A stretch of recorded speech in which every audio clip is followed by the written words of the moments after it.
City update ન્યૂઝમાં આપનું સ્વાગત છે। વલસાડ જિલ્લામાં ખોટા દસ્તાવેજો પરથી પાસપોર્ટ બનાવવાના મોટા કૌભાંડનો પર્દાફાશ થયો છે। એસઓજી વલસાડે ઝડપી કાર્યવાહી કરતા પાસપોર્ટ એજન્ટ સહિત 4 આરોપીઓને ઝડપ્યા છે। પકડાયેલા આરોપીઓ ખોટા નામ અને સરનામાથી જન્મ પ્રમાણપત્ર, આધાર કાર્ડ અને પાન કાર્ડ બનાવી પાસપોર્ટ મેળવવાનો પ્રયાસ કરી રહ્યા હતા। આ મામલે વલસાડ ટાઉન પોલીસ સ્ટેશનમાં ગુનો નોંધાયો હતો।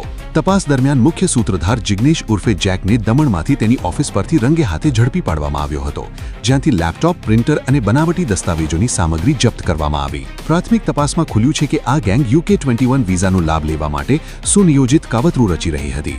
હાલ પોલીસે વધુ તપાસ હાથ ધરી છે અને વોન્ટેડ આરોપી હેમંત જગનને શોધવા માટે ચક્રો ગતિમાન કર્યા છે। City update news Sufiyan Mulla, જોડાયેલા રહો, કારણ કે હવે શહેર નહીં સમગ્ર દેશ કહેશે। આ છે સિટી અપડેટ ન્યૂઝ।